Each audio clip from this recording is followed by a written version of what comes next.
Just a brief overview of the Sunni-Shia split.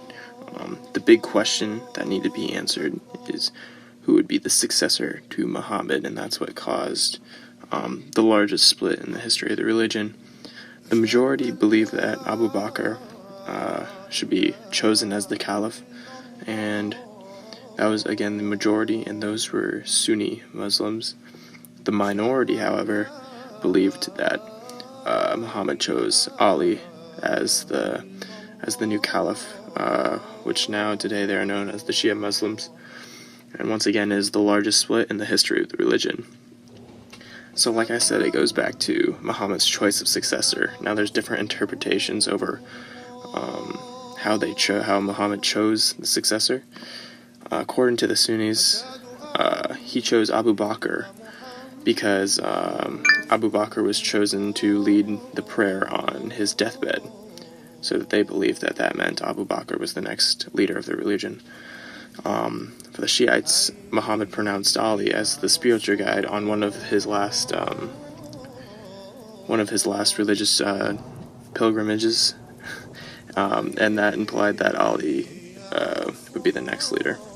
So obviously it's a very debated topic, and there's no certain answer because we can't really know what Muhammad was thinking back then. So the Sunnis believe in this, in Abu Bakr being the first caliph appointed by Muhammad. Just a little background: he's the father of Aisha, which was one of Muhammad's wives, which obviously explains his prominence in the Muslim faith. If his daughters could be married to the most important figure in the religion, obviously he's gonna be involved somehow. He was Muhammad's closest companion, chief advisor when they made a pilgrimage to Medina, and he helped conduct the pilgrimage to Mecca. He was chosen, like I said, by the Sunnis. He was the first caliph following Muhammad's death, and he actually brought Central Arabia all under Muslim control, which is very impressive at the time.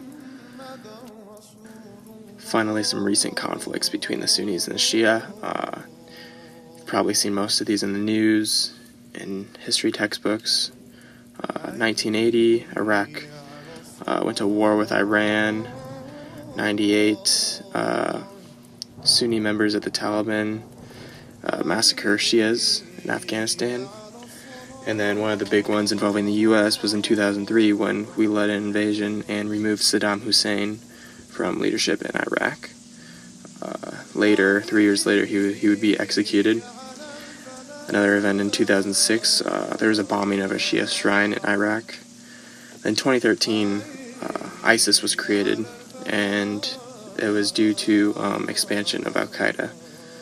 And then, most recently, 2016, Saudi Arabia stopped diplomatic relations with Iran.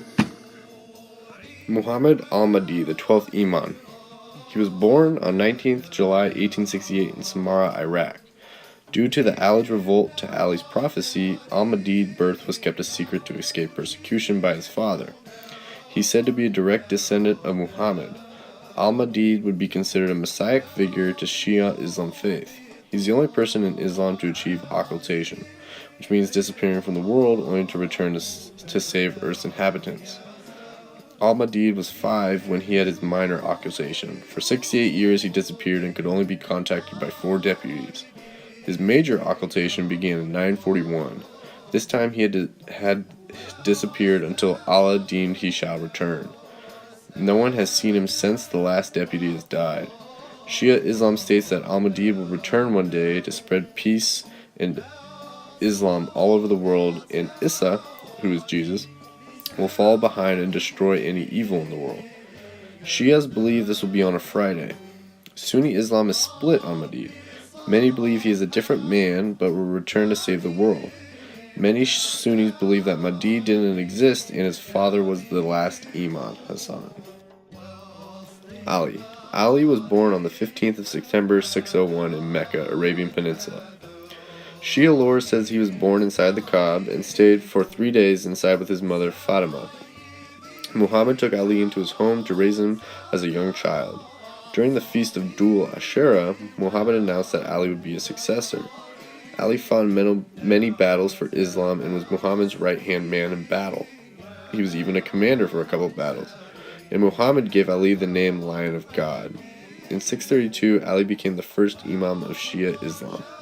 After the death of Uthman ibn Affan in 656, Ali became the fourth caliph of the Rashidun Caliphate. Abu Bakr was the first. Ali's reign was overshadowed by the first Muslim civil war, the First Fatna, which actually lasted his whole entire reign.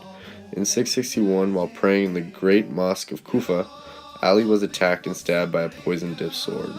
2 days later, Ali died on the 29th of January, 661. Ashura is observed on the 10th day of Muharram, the first month of the Islamic year. Traditionally, it commemorates the day of Nuh left the ark and the day Musa was saved from the Egyptians by Allah. After the split, Sunnis view it as a voluntary fast, and Sunnis view it as a day of mourning of the martyrdom of Husayn, son of Ali and grandson of Muhammad, who died on October 10, 680 in Karbala, Iraq. It is an expression of grief. Men and women dress in black and parade through the streets. Some men emulate Husayn's suffering by hitting themselves or cutting themselves until they bleed. And many people make the pilgrimage to Karbala.